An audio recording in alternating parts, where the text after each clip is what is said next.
Awesome. So, hello everyone. Good morning, wherever you are joining in from.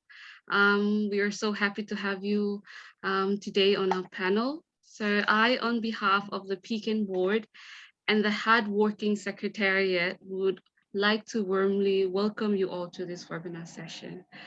First of all, we would like to acknowledge all our delegates who were at COP26, whether you are in the negotiations or participating in side events during those 2 weeks. We applaud you all for the time and effort that you put into amplifying Pacific voices and demands at COP26.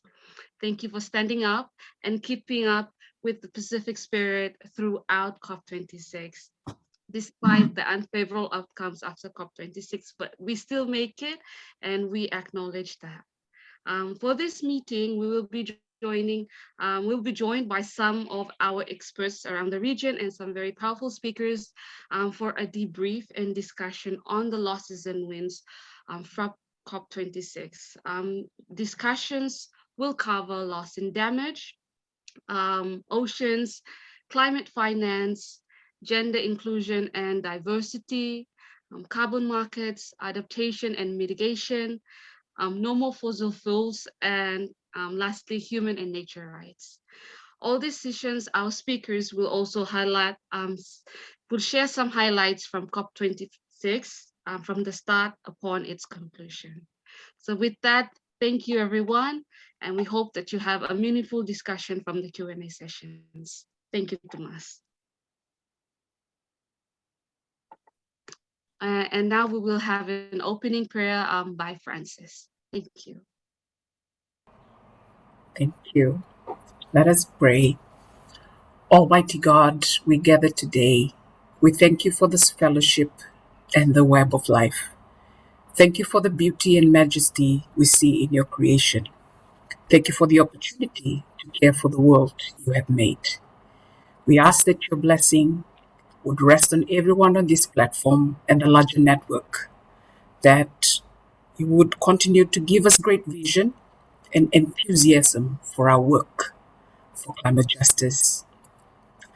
Please bless the efforts of our hands that over the past weeks have been shared across the region, right up to Glasgow. The bonds between us and the influence of our work together with our communities in the Pacific region and beyond. Lord, as we plan and share together today, may you guide us by your Holy Spirit and lead us into all truth. We ask all this in the glorious name of Jesus. Amen. Amen. Thank you, Francis. Over to you, Atina. Thank you very much, Belinda, and thank you very much, Francis, for that really beautiful prayer and for opening us up. So good morning, everybody. Thank you all for joining. My name is Atina Schutz, and I am one of the Network Engagement Officers with the Pacific Islands Climate Action Network. It's my absolute pleasure to welcome you all. I will be moderating the first session, and the first session will cover three thematics.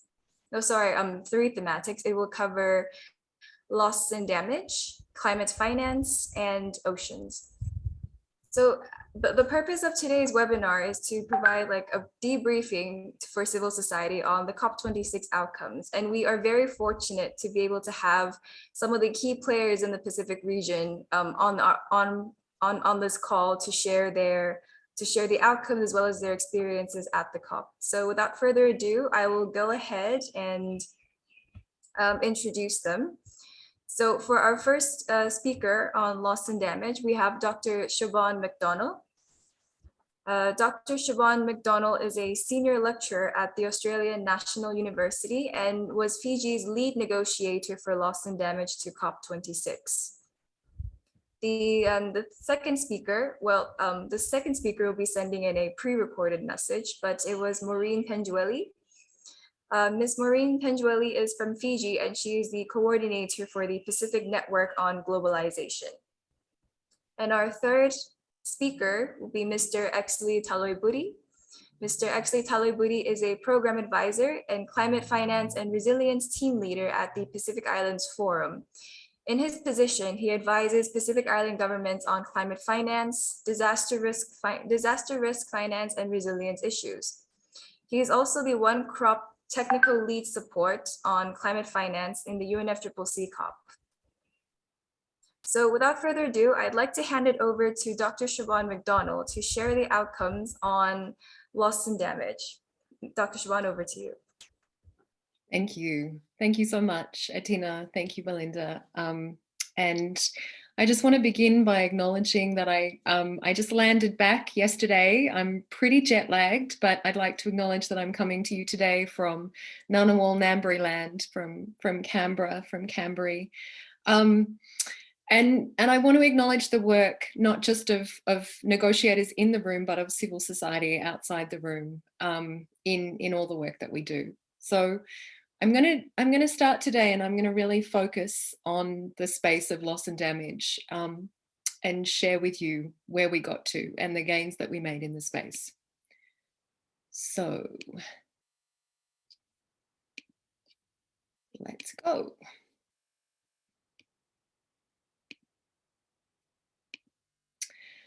So I think what we all need to recognize is that this work in loss and damage had two parts at this COP. The first one was operationalizing the Santiago Network, which is really the technical work that is going to go forward around the arms and legs of the network that is going to provide these kind of immediate loss and damage really operational services on the ground throughout countries. And there's a whole series of progress that was done in relation to that I'll touch on at the end. The second very big work that really was catalysed in the second week was the call for loss and damage finance. And that was really led by the Pacific. So that is something that I think the Pacific should feel incredibly proud of. And that's what I really want to focus on today. So this idea of loss and damage financing has been around for an incredibly long time. It first began in 1991 with a call from Vanuatu, basically for UNFCCC drafting around the idea that there needed to be compensation for sea level rise. So since 1991, from an AOSIS perspective, from the Alliance of Small Island States, we've had a whole series of calls for loss and damage financing for a loss and damage fund, but they've never actually been realised. There's never ever been any drafting that's been put into UNFCCC processes until this year. So this has been incredibly historic as a COP process. So before this COP, the kind of broad AOSIS position was this idea that there needed to be financing for loss and damage, that it needed to be ramped up and accounted for in transparency reports from UNFCCC and the Paris Agreement, that resources for loss and damage needed to be in additional to the annual US $100 billion pledge in relation to adaptation, and also recognising that that $100 billion pledge is regularly not made. That the new finance goal needed to include a loss and damage stream separate to that adaptation stream, and that the finance should include non-exhaustively a wide range of areas. So slow onset events, non-economic losses, so very important in the Pacific context, but also these aspects of comprehensive risk management, but more broadly displacement, technology, capacity building, all of these other areas. And on this basis, and through a kind of a range of an internal AOSIS dialogue, Fiji and Tuvalu proposed an actual text for the first time. So what happened was that I drafted a set of text, and Tuvalu, as our climate champion on loss and damage for the PCIDS, actually put that text into the room at one of our presidency ministerial level negotiations. That then morphed into an AOSIS text, again, that I drafted, and the AOSIS proposed position looked like this. So it had two parts. And I want to take you through this negotiation framework because I think it's really important for you to understand. And this is the level of detail that you'll never see in the media. So it had two elements to it. The first one was this call for dedicated financing for loss and damage that started around this idea of a financial institution, finance and support to address economic and non-economic losses. So again, these elements that are very important to the Pacific, related to the adverse effects of climate change, including but not limited to this risk transfer insurance mechanism. So this very big ask around the creation of a financial mechanism, but coupled with a very small ask. So the idea at COP26, we would launch a committee that would call for submissions, meetings, multi-stakeholder dialogues that would operationalise the loss and damage facility and would report back at COP27. So that was the AOSIS position that we went forward with. And we then worked very hard with our G77 partners who all came on board, and in really what was very historic moment, decided to support a broadening of the text and to call for what then became known as the Glasgow Loss and Damage Finance Facility. So you can see this slight broadening of the text. So we worked with all of the blocks in the G77. So all of those individual blocks, the Latin bloc, the Africa group, all of these blocks came on board to support this text, this call for a Glasgow loss and damage finance facility. And again, you can see the two paragraphs structured there, and that the idea that this would be launched at COP26 and that would report back at COP27. So again, incredibly historic. And at the same time, this was launched in a very historic meeting. You can, if you look at my Twitter feed, you can see I tweeted out from this meeting with the presidency the launching of this.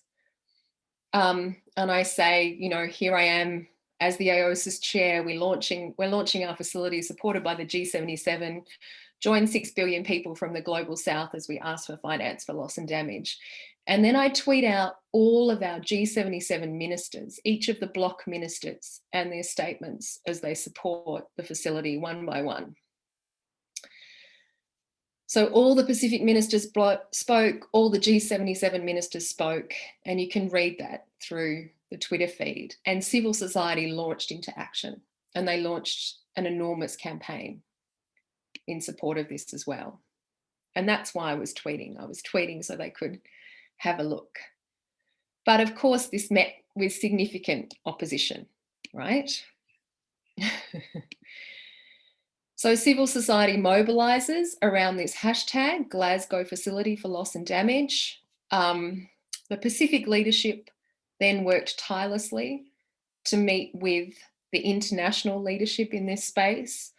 So to meet with the UK presidency, to meet with the UN Secretary General, to meet with Boris Johnson, to meet with John Kerry, to meet with, so the entire leadership went forward at this point in time. The proposal was rejected outright by the US and Canada. And the US never shifted in their position. But we began negotiating with other parties. And it's really important that you acknowledge, particularly, that Australia came on board with this proposal. Not this proposal, but as we bridged, Australia came and negotiated with us. So Australia came, the UG came, New Zealand came, and the EU came, and we had an agreement with them. So we negotiated a space with everyone except the US and Canada. And the presidency wouldn't move. So we had a lot of problems with the presidency. So at 3 a.m. on Friday night, before the Saturday plenary, we sent them the text in terms of where we got to with all of the other parties, the bridging text, but they didn't at all take that into account in the final outcome decision. So this is what the final outcome decision text looks like. It includes a lot of discussion around operationalisation of the Santiago Network. And in the last 48 hours of negotiation, there was a significant amount of additional funding that was put on the table to the Santiago Network, particularly by the EU, but also by the USA. So a very significant amount of additional funding given to the operationalisation of the network. So there are some big wins in this space of loss and damage. We also have created a conversation around loss and damage finance that will not go away and that now has a kind of inevitability to it. However, let's look at the text that we ended up with in the CMA outcome. The two paragraphs look like this. So you've seen where we came from. This is what we ended up with. Decides to establish a dialogue between parties, organisations and stakeholders to take place in the first sessional period of the SBI, concluding in the 60th session. Requests the subsidiary body to organise a dialogue in cooperation with the Executive Committee of the WIM. So essentially what we came out with in this negotiation was a dialogue. It's got an extremely long time frame and it's got no outcome attached to it. So it's extremely disappointing. It's not at all what we were asking for. Yeah, it's not a great outcome at all in terms of loss and damage financing. But I think in the broader scheme of things, it's really important to understand how far this conversation was moved in a very short period of time. And loss and damage financing is well and truly part of the agenda going forward. Yeah, so I'll leave that there. And it's an agenda that absolutely the Pacific led on. All right, I'll stop the share. Thank you. Thank you so much, Dr. McDonnell. We will now move on to Mr. Exley Taliburi to share the outcomes on climate finance. Mr. Taliburi, over to you. Thank you very much, Atina and Belinda, and more broadly to the PICAN team for inviting me to be part of this stock-taking webinar following the outcomes of the COP26 meeting. I was fortunate to be part of your webinar just prior to the COP meeting itself, where I also commended the efforts of our civil society organizations, but also the very powerful voice of our Pacific youth. And I just wanted to start off by commending all of you once again. I've personally witnessed the engagement of our CSOs and also the Pacific youth in the different platforms in Glasgow. And it's very impressive. The voices have come out very loud, both within the rooms inside the venue, but also on the streets of Glasgow as well. And so just to commend all of you for that very fine effort. I note that not all of us were able to travel to Glasgow. Some of us were here in the Pacific, but I understand that we have given our full support, whether moral support and our prayers to the team that has traveled to Glasgow on our behalf. And so that's something that you all should be proud of. And you all should take that as a compliment for our collective efforts. For me, as Atin has already introduced, I'm very privileged to be part of this COP process since COP18. And so this is sort of like maybe my 9th COP meeting. And I am also very privileged to be the One CROP team lead support on climate finance issues, assisting our negotiators on climate finance in all the climate finance related agenda items at the COP meeting. And you would be aware that there were more than 10 specific agenda items on climate finance at COP26, which I'm happy to provide my views on in terms of the key gains and also the losses from my perspective. And would be happy to respond to any specific questions or comments, constructive feedback from any other participants later on. From my perspective, just broadly, before I move into the specific issues on climate finance, I thought that there are 3 key broader observations that I would like to highlight from the outcomes of COP26. One is the fact that it's our own developing country party family that has let us down at this COP meeting.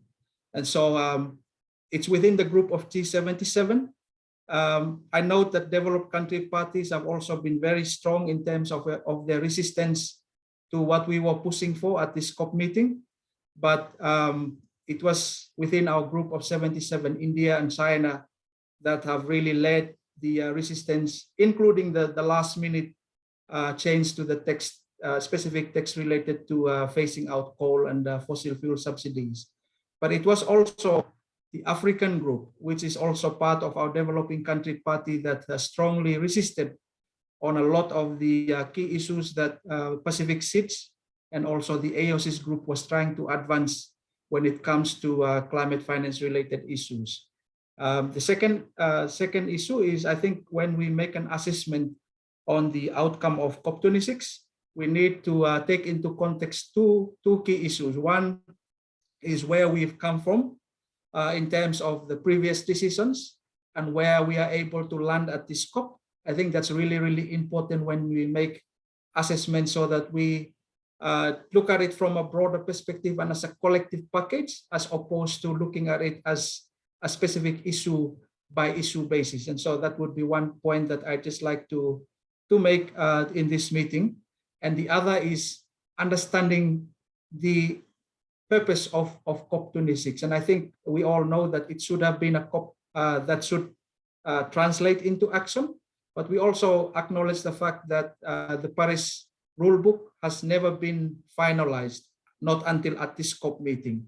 So it was a COP that was also trying to resolve the process-related issues. And now that we are able to finalize the rulebook, the next COP, which is COP27, this is now the opportunities to start to monitor and track actual implementation, so that we now move away from negotiating on process and now move towards tracking the progress on implementing the Paris Agreement. So those are the key broader issues that I just wanted to flag to participants. Now, let me move to the key issues that I'd like to flag when it comes to climate finance. I'll start off with that issue that Dr. Sivon has already provided a very comprehensive brief on, which is financing for loss and damage, because that's also an issue that we took up in the negotiations on the specific guidance for the Green Climate Fund, the Global Environment Facility, and also the discussions in relation to the delivery of the 100 billion, which is known as long-term finance, and also the new collective quantified goal after 2025. And it's quite pleasing to note that, I mean, at the moment, at least now we have a process in place to start having that discussion on funding arrangements for loss and damage.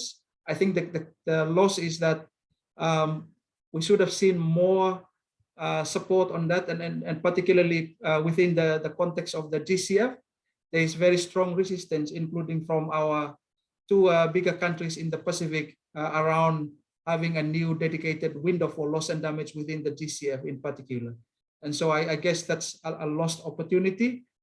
We would have expected that leadership from Australia and New Zealand. Unfortunately, they also shared the same position as other developed country parties in terms of retaining the current two funding windows within the GCF, which is for adaptation and mitigation. And we all know that funding for adaptation is very limited. Only about 21% of global climate finance is earmarked for adaptation or spent on adaptation. And so if you are going to divert resources from adaptation to address loss and damage issues, then that is clearly a fundamental issue for us in the Pacific. That's in regards to that financing for loss and damage. But I think it's a big gain, as Sivon has already mentioned, that now we have a dedicated process to have a discussion on funding arrangements for loss and damage, and that discussion to be concluded in 2024. That's just prior to that new quantitative goal post-2025 that I mentioned. The second key issue is the delivery of that 100 billion goal. That's what they call the long-term finance. The original mandate for that work should have ended in 2020. From our perspective, we were pushing for that to be extended beyond 2020. The main reason was developed country parties have failed to deliver on that 100 billion. The latest OECD report has only mentioned that below $80 billion has been mobilized in 2019. And in the lead up to COP26, Germany and Canada have jointly developed a delivery plan for all developed countries on how they would deliver that 100 billion. And at the moment, for the first time, developed countries have acknowledged that they have failed. Developed countries have also said that they are going to correct the injustices and also their lack of delivery of that funding and would do so by 2023. And that has been an issue to us. So in that regard, we needed that work plan, that work program to be extended so we continue to monitor the delivery and reporting against that 100 billion. Otherwise, there will be no specific obligation or reporting platform for the developed countries on how they report on that 100 billion. And so that is really important to our region. And so we are able to get that. We were pushing for that long-term finance work program to be extended until 2027. And the COP decision has also then supported our view on that. And so AOCs, including our voice from the Pacific, we pushed for the long-term finance work program to be extended up until 2027. The reason why it's 2027 is because the biennial assessment reports that comes out with report on the climate finance flows usually comes out 2 years after the specific year that the COP has agreed to actually assess the delivery of that funding. And so we are saying that by 2025, that 100 billion delivery should conclude, and then we move to that new post 2025 quantified goal, and that report would be able to come out by 2027. And so I think having that opportunity and this COP decision supporting what we were pushing for is good, so that there is no gap in between in terms of reporting processes. I hope that's clear, and would be happy to respond to any specific questions on that. In terms of the new collective quantified climate finance goal, the specific decision from COP24 in Katowice was to initiate deliberations on that goal at COP26. And you would see from the COP26 decisions that they have now decided to initiate that discussion. At the moment, there's also a process in place. And so there will be a ad hoc work program that would be focusing on that deliberation aspect. That is also in line with what PCH and AOCs were pushing for at COP26, which was an ad hoc working group. The African group were pushing for a smaller technical committee. And so our concerns around that was, we don't want a smaller technical committee that will not be able to have a more representative voice, including from us in the Pacific, and having a smaller group that would define the new quantitative climate finance goal for all of us. We want to be involved. We want civil society. We want private sector. We want everybody's voice to be heard in that process, because whatever amount that will be agreed to from 2025 onwards is going to impact all of us in terms of the resources that we will need to implement NDCs, we will need for adaptation, and so forth. And so that's exactly what we've got as well, is that it's going to be an inclusive process. That ad hoc work program will take place, and then there will be at least 4 meetings per year, including regional consultations. It will be open to non-parties. And so I think it's an assurance to you as CSOs and also to our private sector colleagues that your voices will also be sought in that process as well. It would be overseen by annual ministerial dialogues that would be also taking place starting from next year, early next year, in terms of the process going forward. And hopefully by 2024, we would be able to conclude that discussion and identify a new quantified goal that would build on the 100 billion as the floor. So that's the other issue that I wanted to flag to all of you. The other issues before I stop is in regards to the specific role of the Green Climate Fund and Global Environment Facility Adaptation Fund. I think our issues in regards to accessibility remains a key priority.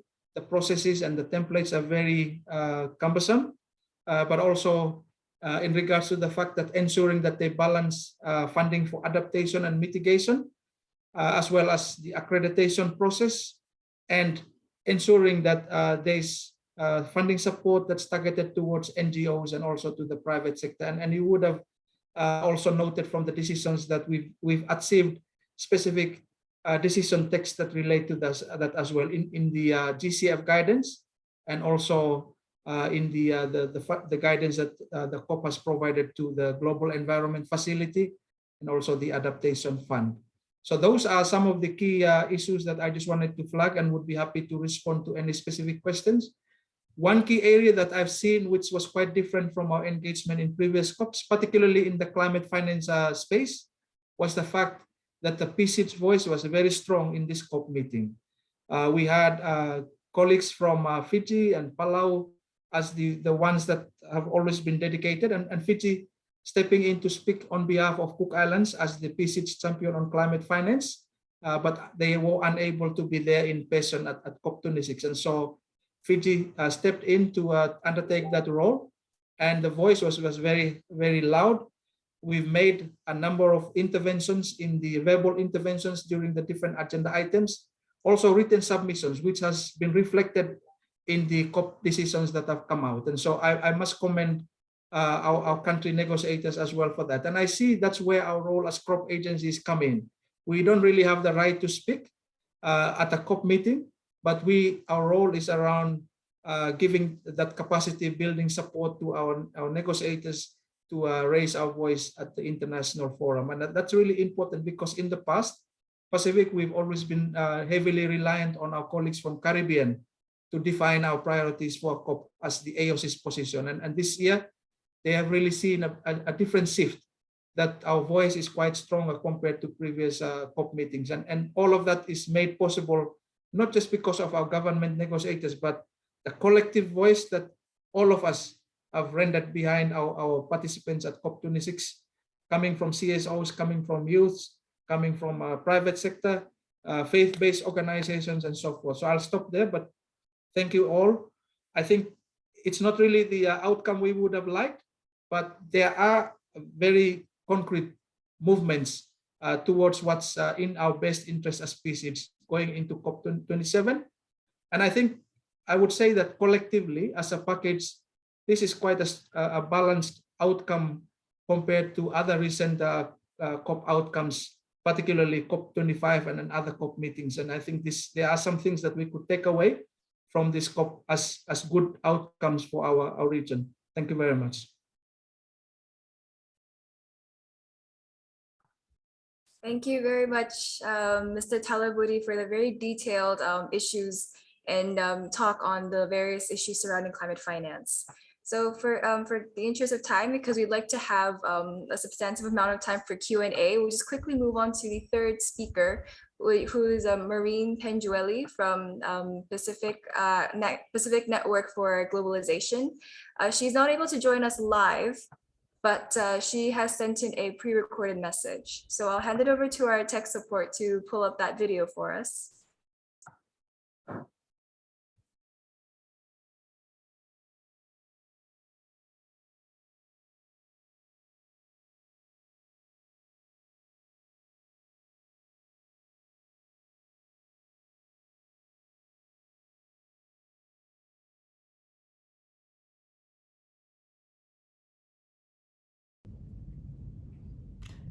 Nisam Bulavinaka. My name is Maureen Penguelli. A very big thank you to PCAN for inviting me to participate in this very important conversation around winners and losers from COP26, an assessment of what's taken place. Obviously, many of you are quite aware of the significance of oceans. The Pacific demands on oceans climate nexus is pretty clear, but I would say that there is still significant outstanding work left to be done. We have some good things that I think is on our side in terms of the climate oceans nexus, and that's really on the sciences. So since 2013, the IPCC reports on oceans has been quite clear about the significant role of oceans as the most important climate regulator. You're all aware that within the Paris Agreement itself, obviously oceans, the role that it plays in terms of adaptation and mitigation is contained in two articles, Article 5 and Article 7. On the key demands, I think that it is quite clear that there is still, globally, we still don't have a commitment to bringing the oceans agenda fully into the COP and UNFCCC process.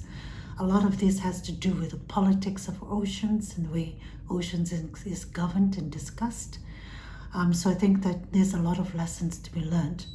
Most of our states, and particularly from the Pacific, came in here really to simply secure a political dialogue within the UNFCCC process.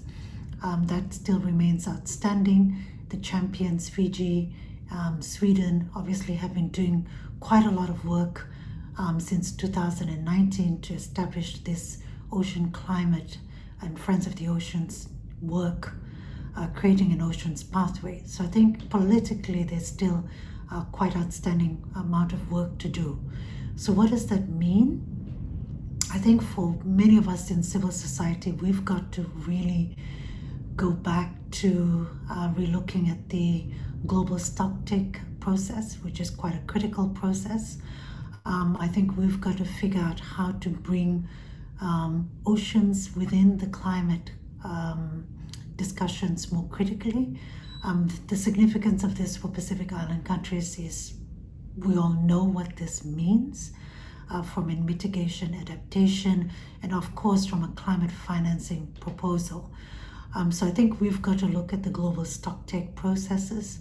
We've got to increase our efforts in terms of the national commitments for countries. So right across the Pacific, we've got to increase around mitigation efforts in terms of oceans activities, ocean protection, mangrove, seagrass areas, coral reefs, escalating that and scaling that up as part of our mitigation plans at the national level.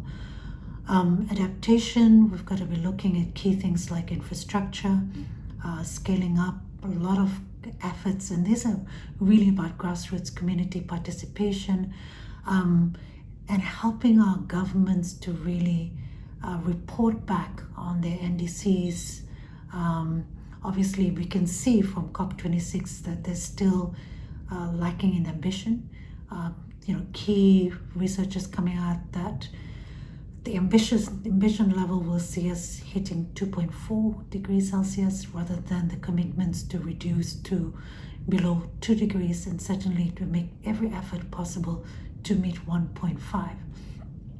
So I think we need to go back to the drawing board, both in terms of the global stocktake, increase the visibility of oceans activities. We've got to work across different instruments, both to align and emphasize the significance of oceans to climate-related activities. So I think we need to pay attention to SDG 14 specifically on the SDG agenda.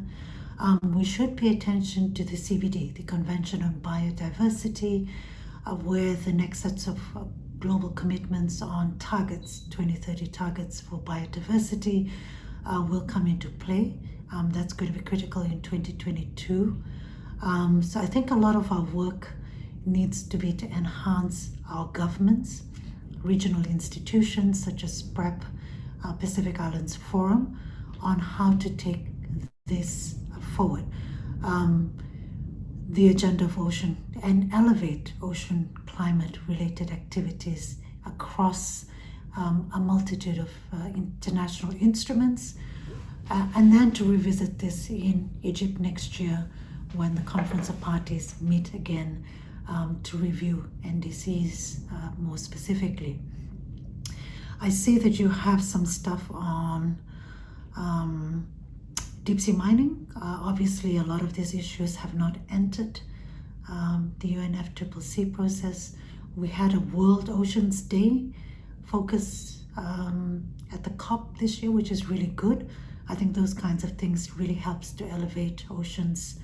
And I think the key messaging that ocean actions are climate actions, and climate actions are also oceans actions. But as I said, the sciences gives us a really strong basis. So the IPCC reports 2019 very clear that the ocean is the most critical climate regulator. It's the largest carbon sink. So things like deep sea mining, we need to keep carbon in the ocean and ocean floor. And I think those are just the key messages, observations. Overall, I think we still have a lot of work to secure political commitment, really understand technically through the global stocktake process how to assist our government, state parties, regional institutions to bring the oceans agenda to the forefront of the Paris Agreement. That's it.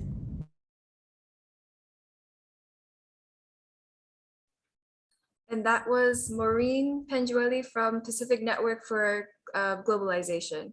So before we go into the Q&A, I just want to quickly thank all the panelists, Dr. Shaban and Mr. Talibudi, for sharing very detailed presentations. So now we can now move on to the Q&A sessions. So we've got a few in the chat box, but as we're going through those, if you'd like to, you can, this is an open space. You can raise your hand and unmute and ask the question. So floor is open.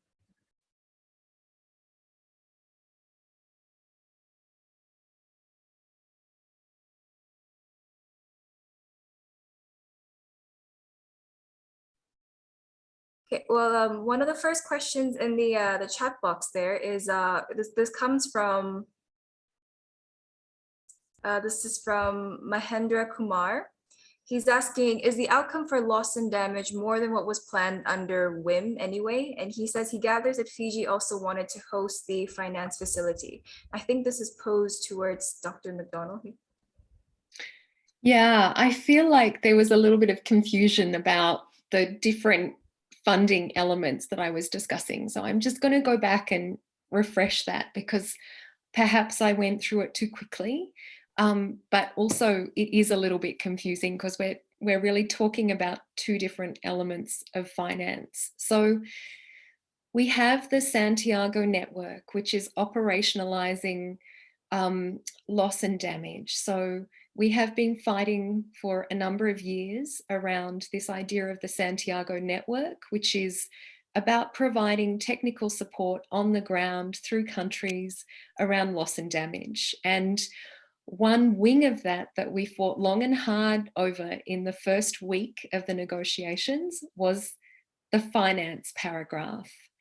In the last couple of days of the negotiation, as we asked for a large-scale loss and damage fund, more and more money was put on the table for funding the Santiago Network. So just listen to that, okay? And in the end, the finance for the Santiago Network was significantly bolstered by the EU and the US. Now, the EU were also negotiating with us in partnership about a process to talk about this large-scale loss and damage finance. The US, however, never entered into that negotiation. The US and Canada point blank refused to enter that negotiation at all. And there's a complex set of reasons for that. But as civil society, we have to mobilize a lot of work towards the US and Canada over the next year. And we can talk about that. But of all of the areas, this is a huge block. And there are reasons for it. And one of the reasons is they said you can't just put a proposal for essentially a new finance facility on the table in the second week of COP. That's unacceptable. And I said, this is a negotiation. The entire Global South has come to the table. That's 6 out of 7 people in the world have come to the table with a proposal. But really, it comes back to this Paris Agreement question of compensation and liability. They think creating a loss and damage facility / finance agreement arrangement is about an admission of compensation and liability for climate impacts. So this is a huge issue that we are going to have to work out a way of moving them forward on. So ultimately, the financing that we ended up with for the Santiago Network was hugely enhanced through this negotiation. But it isn't in any way comparable for a finance stream for loss and damage. So we've got estimates that the kind of scale of financing that we need in the Pacific, right, moving forward, is something on the scale of $3 trillion between now and 2030 for the Pacific. But we don't put any of those numbers on the table because they're the kinds of numbers that would terrify the other party, right? But the loss and damages that the Pacific is already suffering are only measured in terms of material loss and damage, let alone non-economic loss and damage, which we don't even have frameworks to measure. How do you compensate people for loss of place, for loss of ancestral home, for loss of access to any of those things that we know are so important and tangible and real?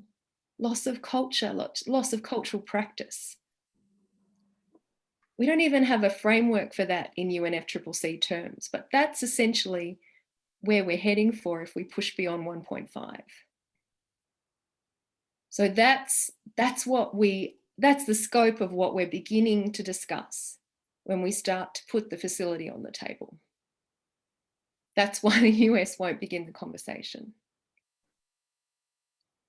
Does that clarify some of that for people? Yes? No? Have I made it less clear or more clear? Okay, great. Good. Some thumbs. Okay, question number 2 or number 3. I'm not sure what I'm up to. We've got a hand raised from Nilesh here. So go ahead, Nilesh.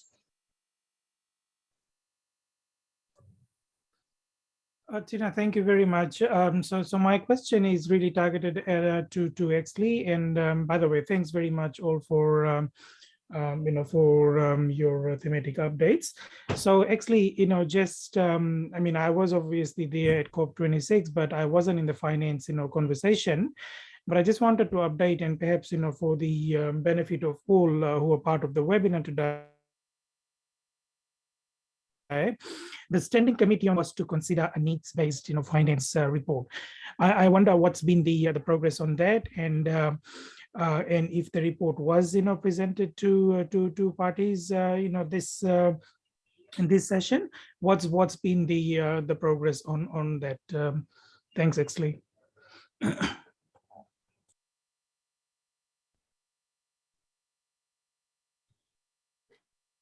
Athena, if I can respond to Nilesh, if that's okay.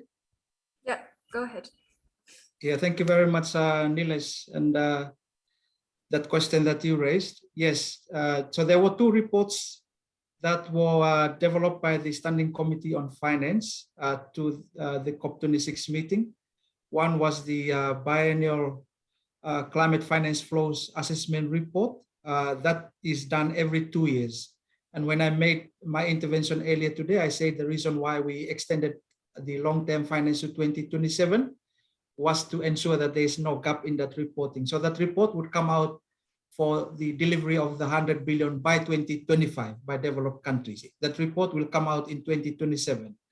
The second report that came to the COP26 meeting from the Standing Committee on Finance is what Niles has just made reference to, which is the first needs determination report on the developing country parties' needs.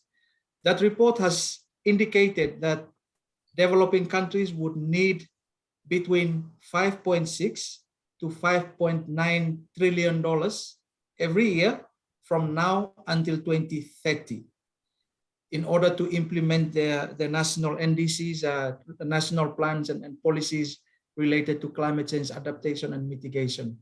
And of that, specifically, at least requiring a minimum of $500 billion from international climate finance. That has provided the basis on our argument as well for that new collective quantified goal that we should not be looking at something like 100 billion, like where we are now. We should not look at something that is below 500 billion per year. We should be asking for anything from maybe 500 billion up to the trillions, as also highlighted by Sivon. And so some of you may have heard Fiji putting on the table some initial numbers, at least $750 billion as the new quantified goal post-2025. At this stage, there is no collective PCH position on that, but at least Fiji has now highlighted specific figures at this recent COP meeting. Other negotiating groups have highlighted $1.3 billion as the new quantified goal, but all of those numbers came about from that needs determination report that Niles highlighted. And so going forward, I think that's that report provides the basis of negotiating what that new quantified goal post-2025 would be. So those are the two reports that has been produced. But the most critical and outstanding element of the Standing Committee on Finance's work is concluding the discussion on a common or agreed multilateral definition on climate finance. That hasn't been resolved. Even at this COP meeting, it has not been resolved. It's also then now pushed forward to the next meeting. And that is an issue because that then comes down to the question about double counting, the question about new and additional, and so forth. And I think that links as well to some of the recent CSO questions around latest announcements by a number of developed country parties, including our two big members in the Pacific as well on the new climate finance commitments that they have announced.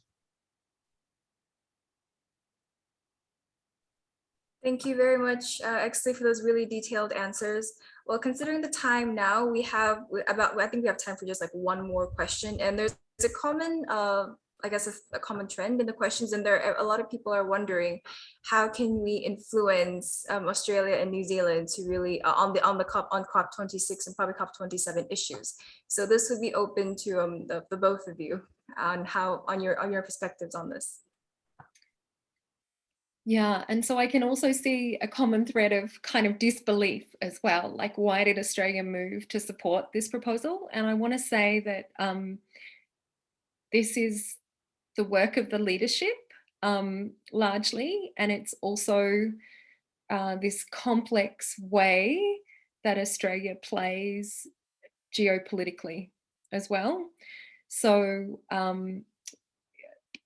many of you know that I negotiate against Australia on behalf of the Pacific regionally and internationally pretty regularly. They speak one message domestically and one message into the region. And this is an example of them responding to our Pacific leadership at a very high level. So our Pacific leadership went to them and said, this is a key Pacific priority. And because of that, they moved and they broke with the US to do that.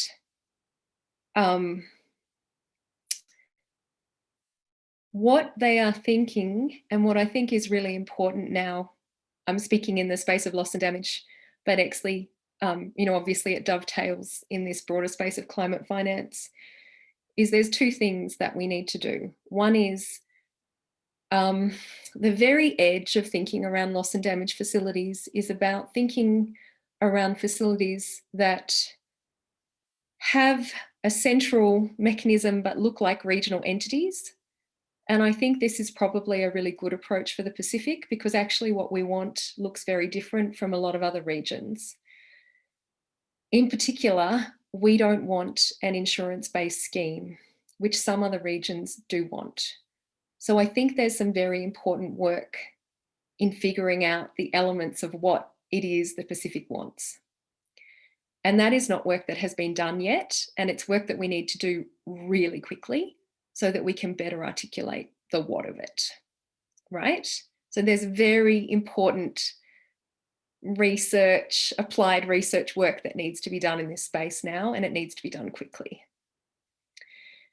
The what of it, so the reason that I drafted all of those proposals the way I did is because I actually think we need some thinking time.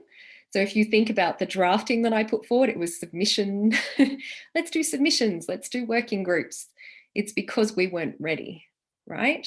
Just between us, we weren't exactly ready with the what. So we need to get ready very quickly. Exley's talked to you about, we need to get a better understanding of the scale of what we're asking for, but we also need to get a much better and clearer perspective of what would work. I think a regional approach, like a regional entity, is probably what we want, but what exactly do we want in that space? Who should manage it? How should it, how is it going to work in a way that makes it fair and equitable? There are a whole range of facilities that operate in this space. They operate in ways that are better and worse. How can we get a really clear picture of what the best way is? And I think civil society should feed into that conversation, right? And let's feed into it with a perspective of gender, and let's feed into it with a perspective of Indigenous knowledge approaches, right? Let's do it well. The second thing is, let's keep the pressure on Australia and New Zealand. They moved a really, really long way, and they led a lot of other blocks in doing that. So civil society needs to word that carefully. Don't lump them in with US and Canada, right? Acknowledge that they moved and say, now that you've moved, let's continue the conversation, right? Because that's the way I will be wording it through the Pacific leadership, right? So we all need to kind of be in voice. Now that you've moved this far, let's talk about how we could build something that recognises gender elements. Now that you've moved this far, let's talk about how we could build a facility that is going to adequately compensate people who've been resettled and lost access to place, right? So think about it from all of those lenses. Let's get really smart, let's get really strategic, let's start playing well, and let's work to inform the conversation, because this is on the table now.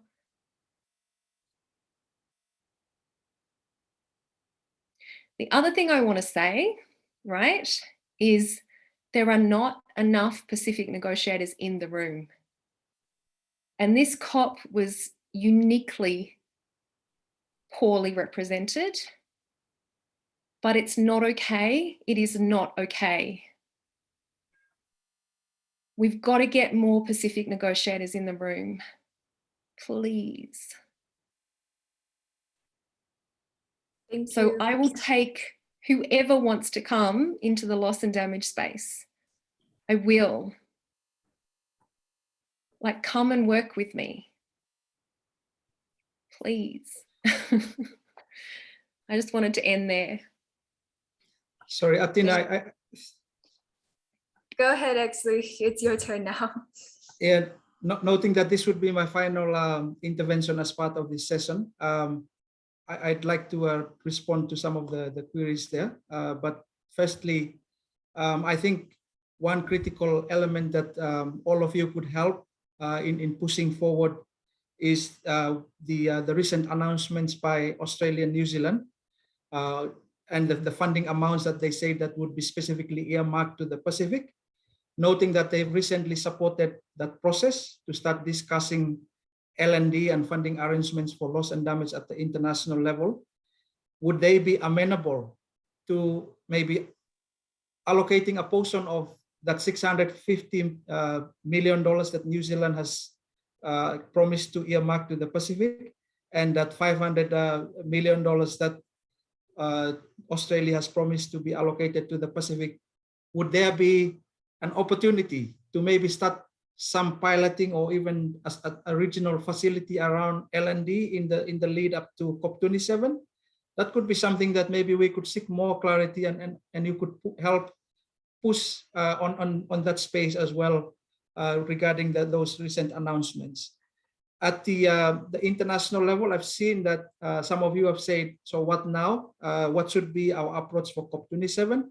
I think the Pacific Islands Forum does have a role. And so I would be really happy to work with you. And if there's anything that you want us to progress to the upcoming leaders meeting early next year and also later part of next year, my email address is available with PICAN colleagues, and I would be happy to work closely with you on specific things that we could work collectively and have some regional positions prior to our participation at the COP27 meeting. But in regards our participation at COP27, I think at the moment, from those updates that you've heard, there are a lot of new work programs. There is going to be a lot of ministerial dialogues on specific issues. There's going to be a lot of requests for inputs with very strict deadlines. I think it is an opportunity that we should not miss. We should ensure that our voice is heard with submissions, and also our ministers participating in those ministerial dialogues in order to move forward. Because as someone rightly mentioned, we cannot be waiting for future COP meetings. Some of our islands and communities are already drowning. And so I do understand, and I sympathize with the realities that we are facing within our region, but recognizing that it's a multilateral process that's based on consensus. And therefore it's quite a difficult process to move in a like the way that we would have hoped for. And so I think those are opportunities. We move one step at a time, but there's clearly a role for you as CSOs and youth advocates, private sector, faith-based organizations, working closely with us your regional organizations and our partners to prepare ourselves well for COP27. But also now it's time to monitor implementation now that the Paris rulebook is finalized from this COP. And it's no longer time for talking. It's no longer time for negotiating the inclusion of processes. It's time to start talking about how you are progressing against what you've promised to, and now is implementation space. Thank you. Thank you so much, Exley and Siobhan. This has been a really informative session, and I really appreciate you both for making the time to come join us live and to answer everyone's questions. There are so many more questions that I really would love to take them all, but we're running out of time and we need to get ready for the next session. But as Exley has mentioned, we have the contacts of Exley and Siobhan here. So if you'd and if they're okay with it, of course, we can actually share their emails if you're interested in asking more questions. So I see a nod from Dr. McDonald, and of course, Mr. Talaburi has already said he's happy to answer more questions. So if you'd like to reach out to us at PCAN, we can share their email addresses with you. Atina, if I may very quickly, I really don't want to take too much of of the time, and we need to move on to the next segment. But I think what I really wanted to raise here, and I think this is something which is very, very important, Siobhan has shared with us. I totally agree that L&D finance should be additional to what parties are asking. But I think the important sort of movement and moment we had at COP26 was the announcement by the Scottish government, that $1 million for L&D finance. And I think that's huge, because that has happened for the first time. But I just wanted, some reflections, at least, in terms of the governance of that, funds, because it sits out. Any thoughts on that? And sorry about that, Atina.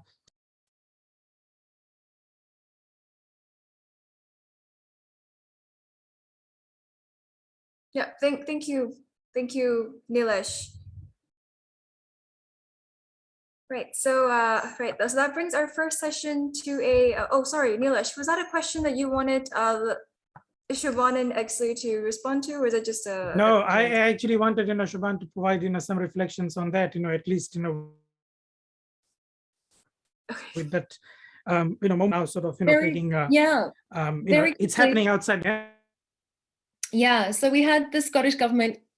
I mean, it was also a strategy that I worked on with the Scottish government. So they made a 1 million that then became a £2 million commitment to the Glasgow loss and damage facility, which of course didn't come into being. We also had a separate strategy where philanthropists committed £8 million to the establishment of the Glasgow loss and damage facility, which of course also didn't come into being.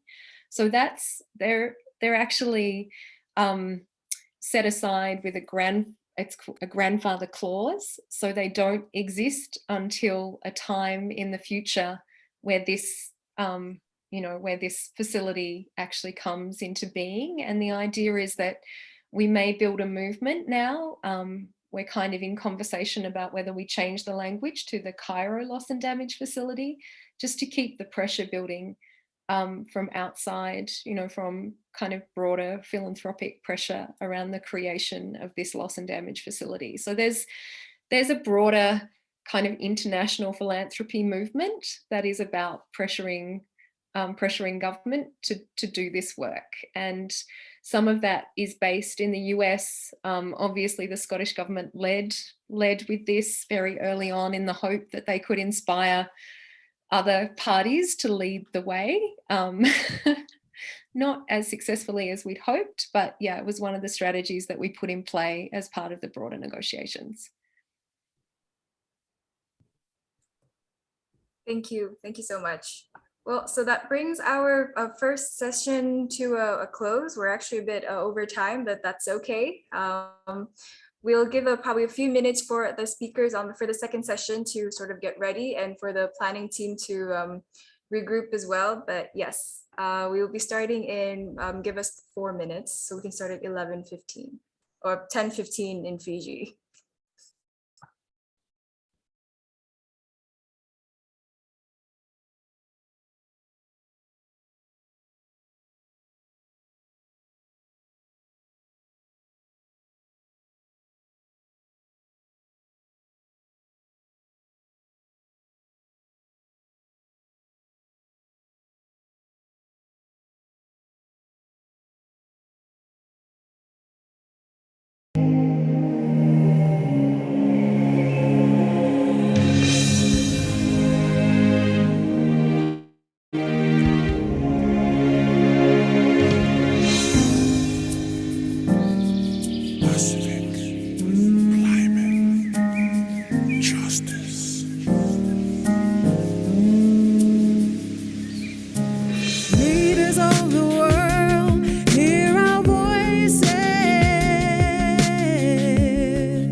Pacific Islands are calling.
All right. Well, good afternoon, everybody. Thank you for continuing to being with us, and thank you to the speakers of the first session. We'll now move on to the second session, where we will be covering adaptation, carbon markets, and no more fossil fuels. And we've got some very exciting speakers lined up.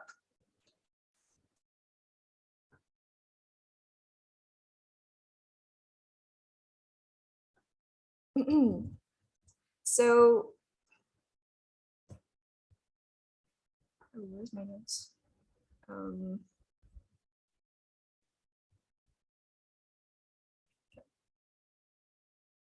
right, so for our panelists today, our first panelist is Mr. Nilesh Prakash, and Nilesh is a Fiji-based climate policy expert. He was a senior advisor for political and the private sector engagement with the Pacific NDC Hub, and has now joined the PCAN family as our new coordinator and director.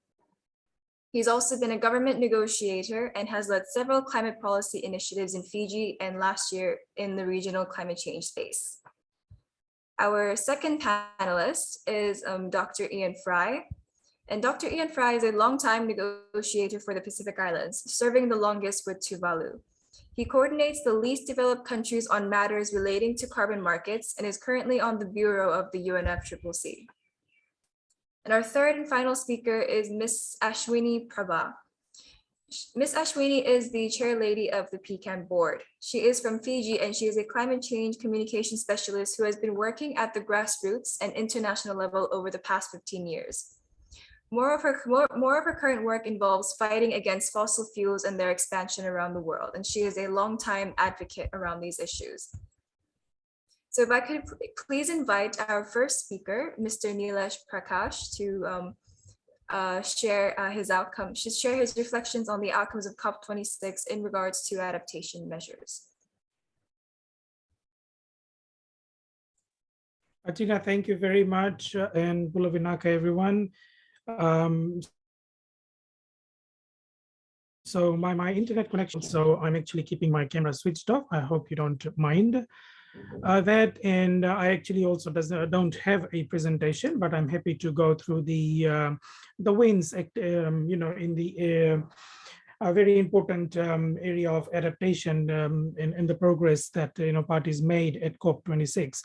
So adaptation, as we all understand, is a very important agenda for climate vulnerable countries and the island and atoll nations of the Pacific. And I think interestingly, what we also observed was, the UK presidency also had a huge focus on the adaptation area as well. So within the UNFCCC processes, there are a number of wins, and I think if we look at the cover decision as well as the other COP decisions and the CMA decisions, so we can see that for example, one of the important made at the COP26 is that parties are encouraged to integrate adaptation into local, national, and regional planning efforts. And I think we from the region fully realize the essence of doing this, because again we need to have very, very local solutions to make ourselves and our communities resilient to a changing climate. So that's obviously one thing. A couple of other elements that were covered as part of the national adaptation plan, and this includes, for example, parties are required to submit, further information until 1st Feb of 2024, which is regarding the progress they've made in terms of the objectives to formulate and implement national adaptation plans. And they've also, in fact, taken note of all those countries. And I think there's Tonga and a couple of other countries from the region that have actually submitted their NAPs to the NAP Central, which is the centralized facility within the UN system. And again, I think the second is is required to prepare a synthesis report with respect to the progress towards the achievement of the objectives of the process to formulate and implement NAPs. The least developed countries expert group, also in collaboration with the adaptation committee, is to organize a meeting of the party experts. And also the IPCC is requested to present, to the COP in, I think, it should be next year, November, to the findings of the contribution of the working group 2 on to its 6th assessment report. The first working group report was obviously out this year. So that's the, in terms of the scientific basis, that report should be out, by November 2022. And this is an interesting one, so, and this is also part of the, the COP decision, where parties actually established a work program to define the global goal on adaptation, which will identify the collective needs and the solutions, which is already affecting many countries. And we've all heard of this, Glasgow Sharm el-Sheikh work program on the global goal on adaptation. So it's actually a 2-year work, very comprehensive 2-year work program. Which should, in fact, identify what is really the global goal on and on adaptation. I think if we look at some of the CMA decisions, the CMA has also approved, 2 registries, and there's been a lot of, debate about, whether we have one single registry. So the CMA has approved that there be 2 registries, one for NDCs and the other for adaptation communications, and this will essentially serve as a channel for the information that is being fed towards the global stocktake, and the very first global stocktake obviously will be in 2023. The other, I think, interesting element is with respect to adaptation finance, and I think if we've been following the new pledges for the adaptation finance, and the adaptation finance, as we know, is a financing mechanism, and it's financing adaptation and resilience work in the developing countries. It was established in 2001. So at COP26, the Adaptation Fund received 356 million in new support, but obviously, this funding remains, really, really inadequate. Because compared to perhaps, if you look at the report from the UN Environment, it says that developing countries will need, $70 billion per year for adaptation, and this figure is double by 2030. So can you imagine? I mean, look at that figure of 70 billion and the pledges for the adaptation fund. But of course, I think that is a very positive development, and a number of countries in the region are in fact benefiting out of the the funds from the adaptation fund, which is purely grant based funding, which is channeled through either direct access entity or through multilateral and regional accredited entities. Also, I think one of the important decisions were central banks and other financial institutions and private sector. They are, there was a call for them to enhance the finance mobilization to deliver on the scale of the resources needed to achieve the adaptation goal, particularly for small island developing states and other climate vulnerable states. So that's something, these are some of the important elements within the formal processes of the UNFCCC. Outside of the UNFCCC, I think, one of the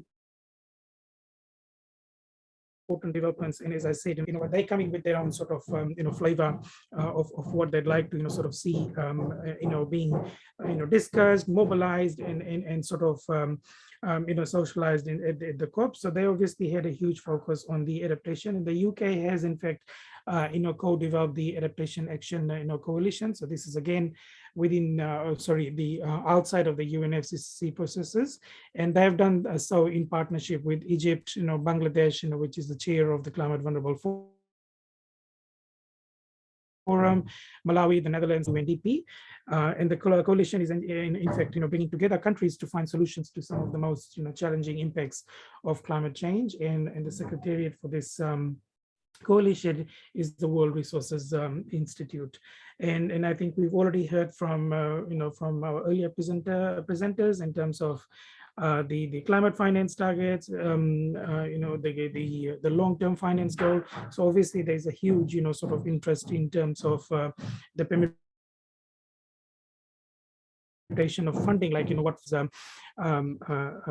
climate change adaptation, and we've also heard from Siobhan on the mobilization of the Santiago Network for loss and damage.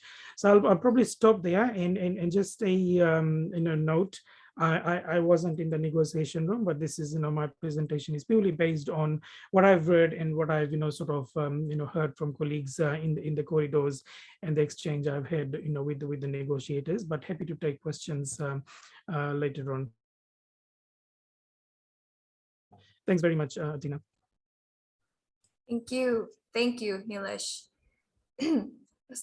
Those are a lot of information shared, and even though you weren't in, you were very much active in the COP26 space. So I thank you for being able to present on your observations. Our second speaker is Dr. Ian Fry. And I've already introduced Dr. Ian Fry. He is a longtime negotiator for Tuvalu, and he's also done a lot of work on carbon markets. So I will hand it over now to him. Floor is yours. Thank you very much, Atina, and thank you for inviting me here. I too am on Ngunnawal and Ngambri country and wish to acknowledge the elders from that country. So we're involved in one of the key pieces, I guess, of the Paris rule book that hadn't been concluded, and this was the carbon market. And this has three key elements, what's called Article 6.2, which relates to more or less emissions trading, like we saw in the Kyoto Protocol.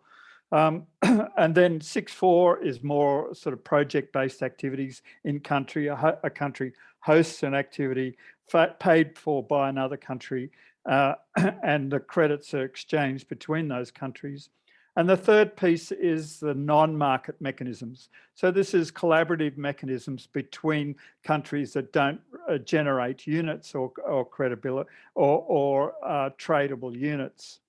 So in the 6.2 issue, this is quite a complicated discussions we're involved with. We had a number of expert technical dialogues in the lead up to Glasgow to work through some of these issues. So in the outcome, we got an agreement on this Article 6.2. It didn't have everything we wanted. One of the key sort of points that we were hoping to get was what was called share of proceeds. So this was a levy on the transactions that would go to the adaptation fund. That was opposed by most developed countries, in particular Australia and New Zealand. So that was very disappointing that they weren't supportive of that measure. There is language referring to human rights and the rights of Indigenous peoples. That was quite a battle. Some Middle Eastern countries and India were strongly opposed to a reference to human rights and rights of Indigenous peoples. So we referred back to the preamble of the Paris Agreement, which is quite a long paragraph, which also talks about gender issues, it talks about people with disabilities. So it's an all-embracing aspect, which is probably more effective in being able to bring in a whole lot of disadvantaged groups into the carbon market procedures. There is special language that recognises the special circumstances of least developed countries and small island developing states in that decision. So that's quite important. And there's a capacity building program that will be established to allow small island states and least developed countries participate in these market mechanisms.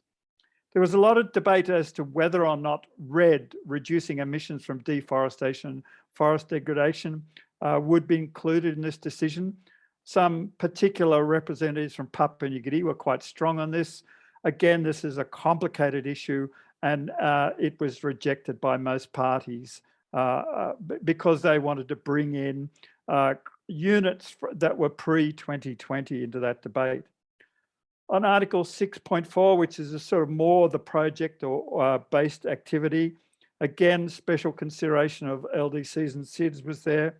We got what was called overall mitigation and global emissions. So again, this is a sort of a levy placed on the transactions between the host country and the buying country, and a smaller percentage of that is cancelled. So it's not just a one-for-one trade. And just a simple offsetting mechanism. A certain amount is taken out of the trade, so that benefits the atmosphere. least developed countries were working for a 30% cancellation rate.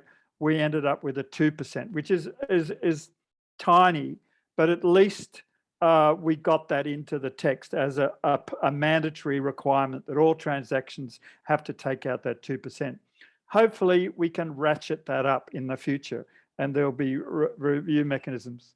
Probably the most disappointing part of this was the carryover of CERs, the Kyoto Protocol units generated under the CDM, have been carried over into the new Paris Agreement at the insistence of Brazil.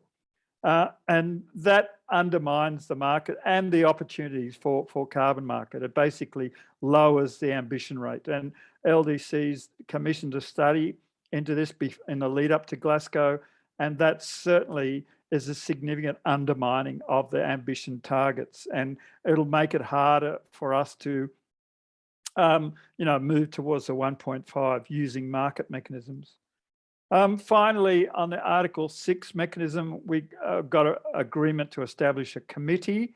So this is a more formal arrangement so that we can have a dialogue to look at these sort of non-market based mechanisms. So they're the sort of key aspects of this. And obviously, it's going to be interesting to see how this plays out and whether countries use the carbon market mechanism to buy offshore credits to meet their national targets. The one trick in this is what's called corresponding adjustment. So whatever you buy from another country, you've got to show that in your accounting system that you've bought and they've sold. And so there's a sort of equalizing factor there. I guess, as far as what civil society could do in this space, the crucial issue, I think, is to be a monitor of this trade. Previously, there used to be an NGO called CDM Watch that used to monitor the trade in the CDM credits. And I think this is a critical area. We should be clearly setting up some sort of carbon market watch in the region with civil society, just to see that countries are being honest about what they're trading. They've got to report annually on what they're doing. And I think, we need to make sure that they're doing this and not just, buying off cheap credits offshore that are not going to be credible. So I think that's a critical part of it.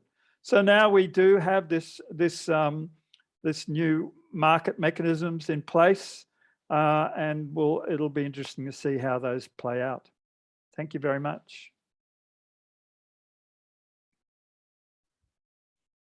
Thank you very much, Dr. Ian Fryer. That was a very informative and detailed presentation. And I know I know carbon markets are a very complicated thing, but I appreciate you breaking that down in simple terms for us. Our third speaker is none other than Miss Ashwini Prabha.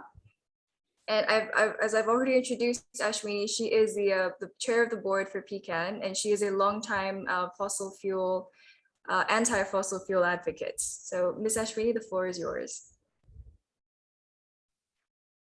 Let me say I'm not a negotiator yet, but I've been following him around for quite a long time to learn everything that he has to say. So Bula Vinaka, and it's actually good evening from my side. It's 1:30 a.m. here, but I just am so attached, and it's my punishment for our fellow islanders.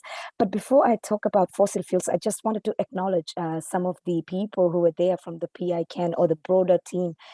People like I see Dylan is on the call, and Lorenzo and some other colleagues who were actually on the ground and did quite beautiful work. And Dylan was really like a huge hero for getting media attention to Pacific issues. And I must tell you that I'm always very annoyed that all the developed countries get so much attention and the Pacific Islands get very little mention. But because we had some amazing work from the CSOs who were there, and also some Pacific governments who were quite vocal this year, we did get mentioned in the press quite often, which is really a big big thumbs up to people who were on the ground and tried to get some of that coverage for the Pacific region. And thanks to everybody who was supporting from far, doing immense number of social media work and monitoring the negotiations overnight. All of the PICAN team who was in the different countries in the Pacific Islands were kind of monitoring overnight and sort of giving us a download of everything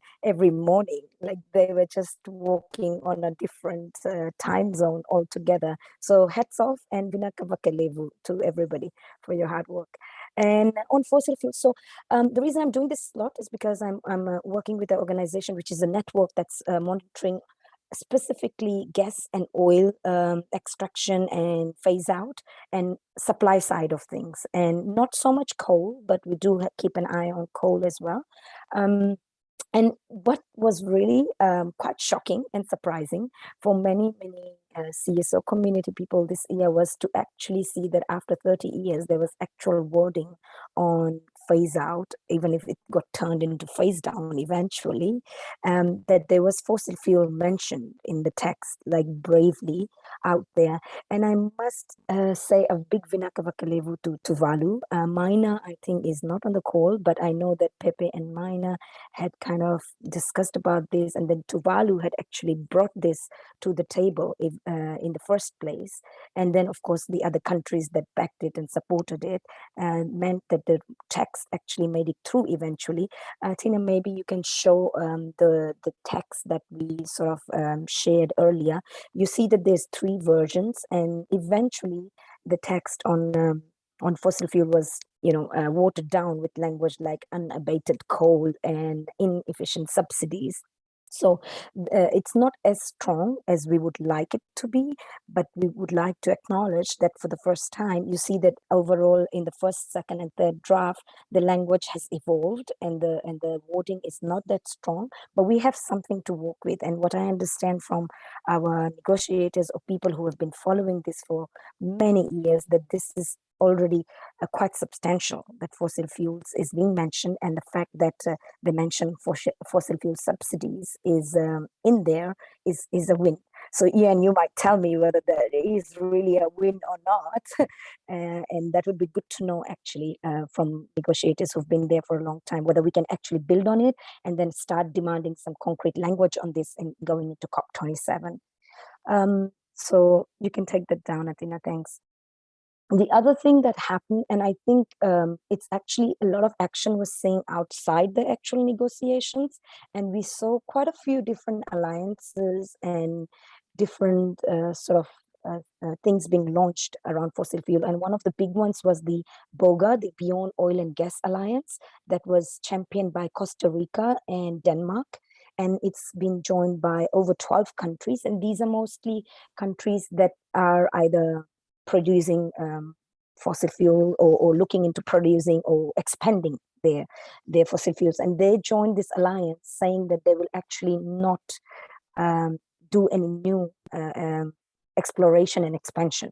Now, it doesn't say what will happen to the existing production and how they're going to phase that out, but at least there's commitment not to expand. So that is a first, and it's not within the UNFCCC process, but it was on the sidelines of it, and it's actually significant in the sense that it starts pushing the bar a little bit higher for some countries.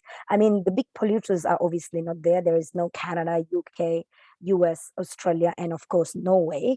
They are just missing in action in everything that's ambitious, let's say. And those are the ones that we need to call out in the Pacific and start blaming and shaming and say that they need to also step up like these countries have stepped up. The other thing that we saw movement on outside the negotiation space was the subsidies, the fossil fuel subsidies issue. I think 40 countries actually have signed up to this. I don't know what they would call it, a pact or something, where they are going to move trillions away from fossil fuel subsidies, overseas fossil fuel subsidies, into just transition or energy, renewable energy sources or other sort of energy sources rather than fossil fuel. And what I would say as Pacific Islanders, we could probably also argue that these subsidies actually could go to loss and damage fund or other sort of adaptation funds rather than giving these billions and trillions of dollars to companies who are actually destroying the planet. So I would imagine that going towards COP27, we can look at some kind of language where we really shoot the fossil fuel industry, saying they don't deserve all this money, all these subsidies, and there is money, and this money actually should go towards loss and damage. So I'm just thinking that that could be something for us to build onto going into COP27. And the last one, there was quite a buzz around something called a fossil fuel treaty. That's a campaign where countries are being asked to consider a different mechanism, which is not UNFCCC, but like a treaty where countries would sign up to phase out their production and supply of fossil fuels. So there was a lot of talk around this as well. So I think those are kind of the major highlights that I've noted, but I'll be happy if colleagues want to add on more or actually just maybe clarify whether this is actually anything to celebrate and are things that we can genuinely build on or not. Thank you.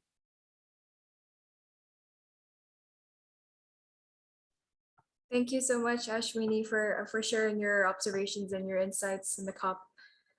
So we've gone through all our list of panelists for this session. So we now open the floor to Q&A. We already have a few questions put in the chat box. The first one is from Mahendra. He's asking why the reluctance of the GCF to allocate 50% of its funding for adaptation. And I think this one is directed at Nilesh.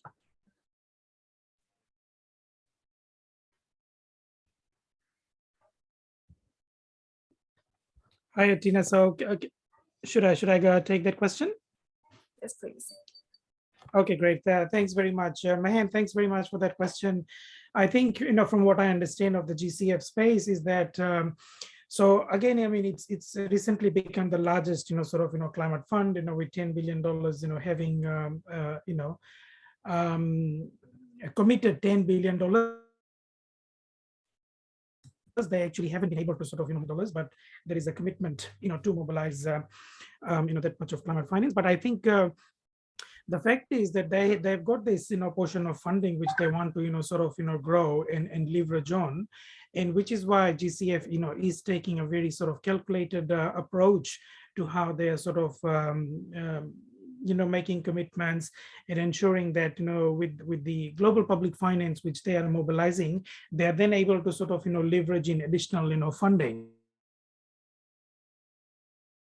So which is why I think it tends to lose in this space, because it is as we all know, a little difficult to make a business case for adaptation, while it is very easy to provide returns on mitigation projects. So that's what's been the issue with the GCF processes and with the other financing spaces as well. I mean, if you look at if you compare the GCF with the AF, for example, AF is purely grant-based, not into that modality. They don't do only grants, they also do loans as well, which is like dependent on the kind of loans, like for example senior loans, it could be junior loans, etc. So I think they're very, very conscious of the portfolio which they have. They want to grow that portfolio, which is why many times what happens is that adaptation projects tend to fall off from the funding decisions. So that's the but again, there has to be a more nuanced approach to to the entire adaptation. And again, I think the work program which is being launched now, which is the 2-year work program on the global goal on adaptation. So I think that will in fact bring a lot of traction to adaptation projects. How do we then develop the matrices around adaptation projects, and in fact also the business case for adaptation. And I think, I'd also, share in this forum here that, one of the things which is being done, by one of the multilateral agencies is the African Development Bank.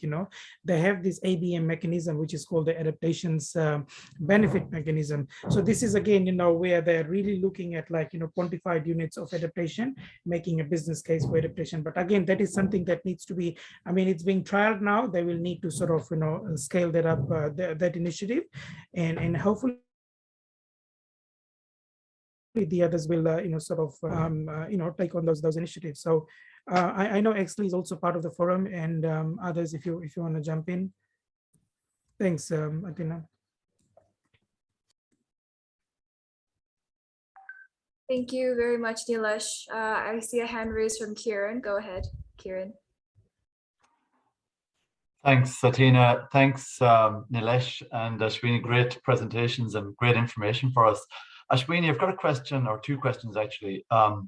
With the Beyond Coal and Gas launch, I think if that's the correct name, was there much targeting of Australia's exports or Japan's financing of coal projects in particular? And then separately, did you see any kind of alignments with the sustainable investment world, or some of the big asset manager investors that were over there?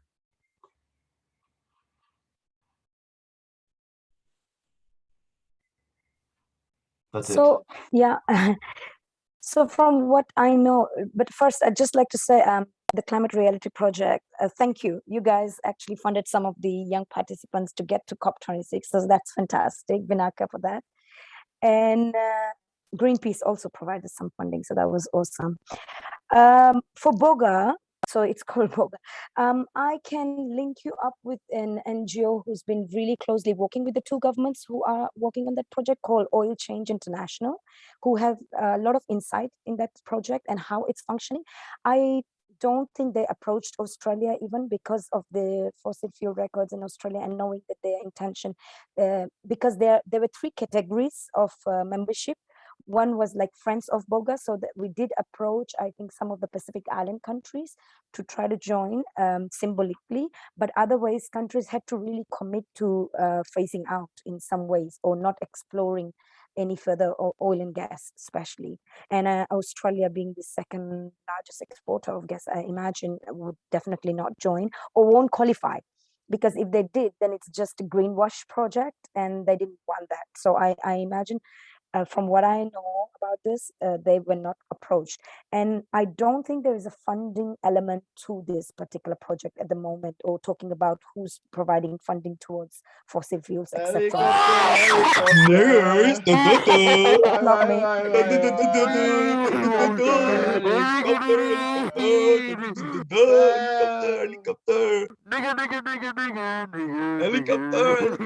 Let's just move on. That's probably hacking the session. Somebody's been hacking. Oh my gosh. But let's just move on. No problem. And I don't have an answer on the sustainable finance side of things. Maybe somebody else does. Great, thank you, Ashwini. Thank you very much, Kieran, for that question. We've got another one here, and it's from Mahendra. Or if Mahendra would like to raise his hand and speak on it, or if you'd like me to read it out, that's fine too. We haven't. Yeah,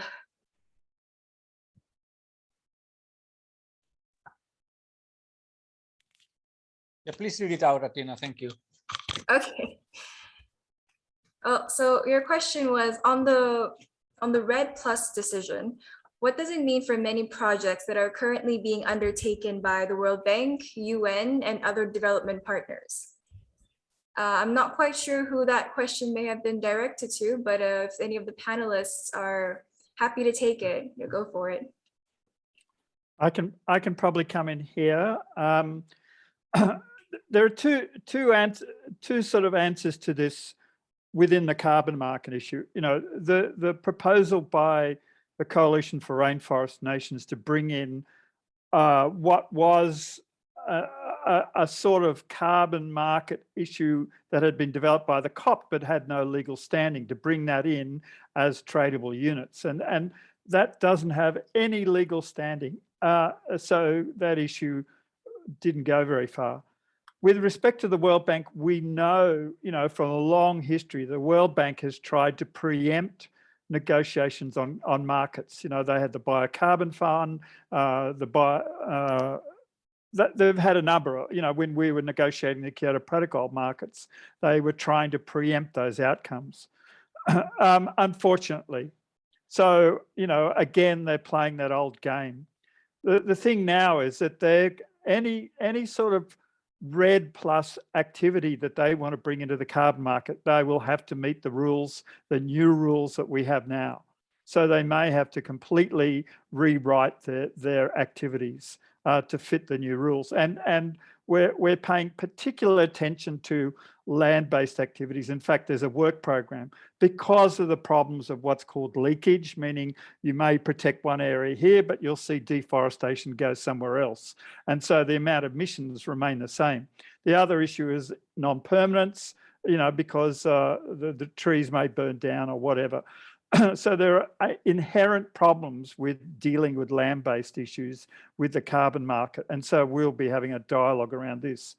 So currently there is what's called results-based finance. So this is financial support for RED activities, but it theoretically does not lead to the carbon market at this stage. And unfortunately, the World Bank has created an expectation that it will. So World Bank playing its old games. And maybe while I've got here, I'll answer Ashwini's comment. Can we get stronger language at the next COP on fossil fuels? I would say definitively no, because the next two COPs are in the Middle East. So I think we now have to work on the language that we have here, which is fossil fuel phase down or coal phase down, and really get into work on. Atina, pop a titty for us. You thought you could mute me, bro? Yeah. Ian Fry. No, Ian Fry. Kind of cute though. Like I rate you like a 3 out of 10. Ew. Some idiots. I am so sorry. I have no idea what's going on here. This is okay. Okay, just quickly, we have to get into fossil fuel disclosure work, and just really get to the pension funds, to the major financial institutions, and using that language we got out of the COP to get them to really get into disclosure where they're investing their money and to get out of that. Thank you.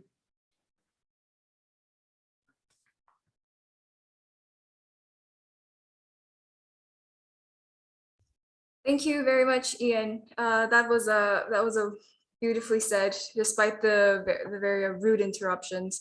Thank you. I see a hand up from Exley. Thank you very much, Atina, and also want to thank Dr. Yen and Ashwini for their updates.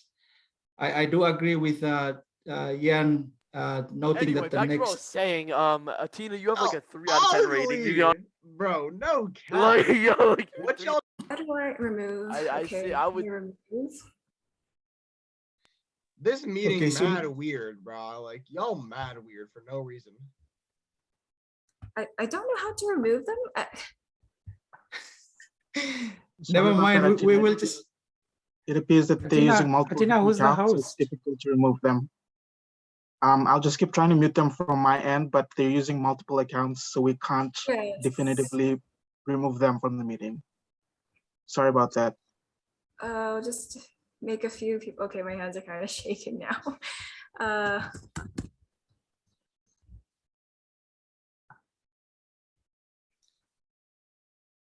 Should I go on, Atina? Yes, please go ahead. Yeah, no worries. I think we'll just try and finish this discussion, this webinar. It's all good. I just wanted to agree with what Jan mentioned in regards to the focus of the next two COP meetings, noting that it's within the the Middle East and also African group. And I did mention the strong pushback by the African group on a number of key issues.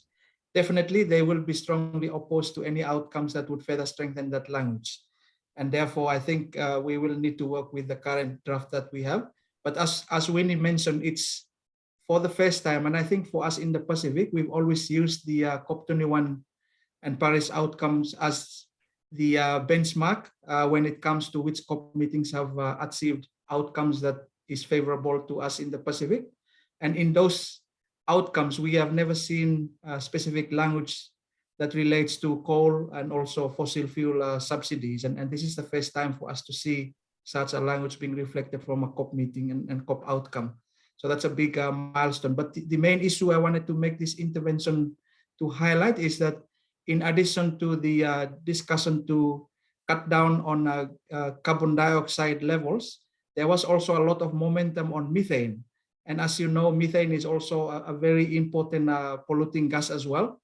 It's 80 times more in terms of the warming characteristics than carbon dioxide, and also particularly in the first 20 years after it reaches the atmosphere. So at COP26, about 104 countries have mobilized to make a commitment to phase out methane, at least 30% of methane by 2030. And in addition to that, for the first time, we've seen a specific text on methane in the cover decisions as well. So I think that's a good plus for us in the Pacific, in addition to the issue on coal and fossil fuel subsidies. Thank you. Thank you very much for that intervention. And thank you for mentioning the methane pledge as well. It's a very important thing to add. So we still got a bit of time left, and we've also got a few questions, I think, up in the chat. Okay, or not. Okay, Kieran's asking, do any of the panelists think on the methane pledge, if this is an issue that Australia and New Zealand could be budged further in New Zealand's case at the COPs?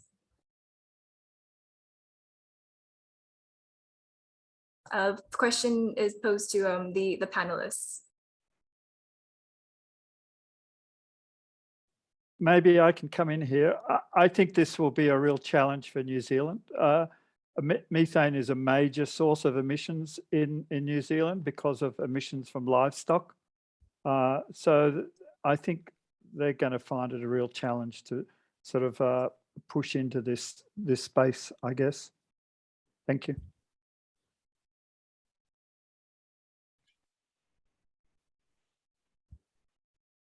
And with Australia's methane emissions predominantly coming from gas,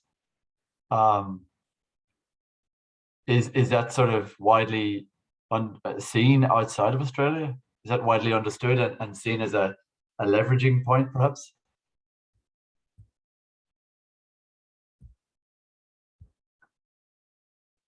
That's to anybody. I'll come in again. I don't think it's well known that Australia's, does have methane emissions from its gas and its fracking industry. That sort of information is not widely known. Of course, it also has livestock emissions as well of methane. So again, Australia is quite troubled by the amount of methane that it emits.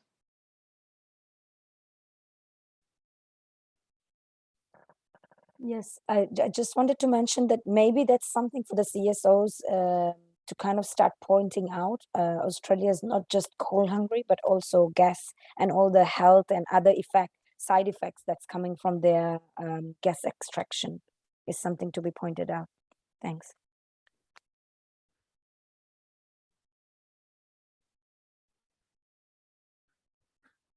Go ahead, Mahendra. Yeah, sorry. So since we're talking about Australia, I just wanted to hear any views or strategies from panelists and others as to how we can, or how Pacific Island countries can perhaps persuade or coerce or do some trade-offs to ensure Australia does its bit. I mean, as we all know, on everything. I mean, even after coming back from COP26, the Australian Minister for Energy and the Prime Minister and others have apparently, been up with the usual rhetoric about they're not going to comply on the methane pledge, or they're not going to obviously give any targets for 2030. They have this dubious plan which doesn't really reveal anything. So I think what I'm trying to say is here, the Pacific Island countries, they are members of the forum, and they are esteemed members of the forum. Obviously, they are able to persuade or are able to influence decisions of the forum. They have been signatories to other declarations which have talked about these issues. But of course, talking about it and trying to adhere to that are two different things. So what sort of pressure or should governments, and perhaps with support from civil society, be able to bear upon countries like Australia and New Zealand to do the right thing? Thank you.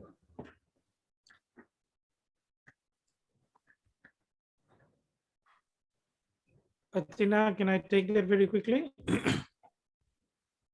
Yes, go ahead, Nilesh, and then we could then, after you, we'll move on to the close. Go ahead. All right, thank you very much, man. Thanks very much. I think what really needs to happen, and I think this is what I've also seen happen within the PIKN space as well as the civil society space. We need to continually call out on Australia for not doing much. We need to continue to do that, and I suppose what also needs to happen is we'll have to devise some fresher campaigns on this, and I think it's in forum space, and with Australia and New Zealand part of that space, and Australia and New Zealand sort of being very dominant sort of bilateral partners in the region. So I think with that said, I think countries do feel their hands are tied, but I think it doesn't stop them from calling out Australia to do more. And I think what we're also witnessing in the Australian space is that at the state level, there is, and this is really what used to happen in the US, and it's still happening, is that and this was in the Trump era.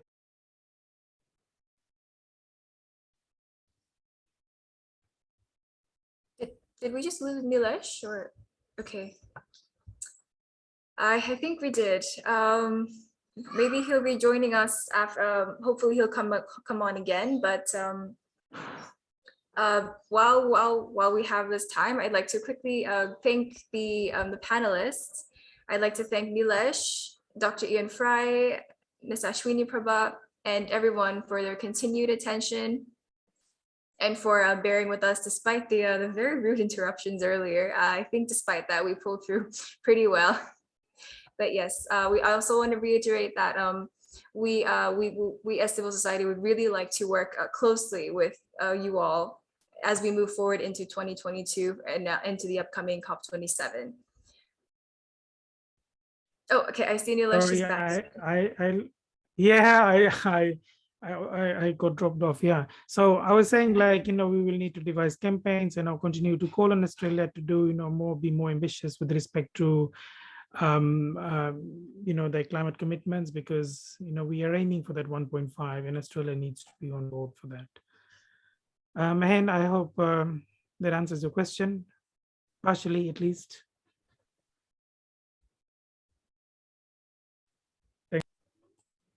Yeah, thanks, Nilesh. Yeah.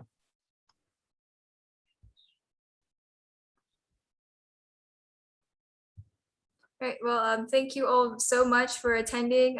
Today was a pretty long session, and I really appreciate you all for bearing with us. Thank you for thank you for spending time with us, and we hope you took a lot from these discussions. I'd also like to say a thank you to our panelists for preparing their speeches and for joining us. Some joined us at the very last minute because of other competing priorities of the others, but I really appreciate you all for stepping in. And with that, I would like to say thank you, and I hope you'll have a wonderful afternoon. Thank you very much, everyone. Thank you very much. Bye.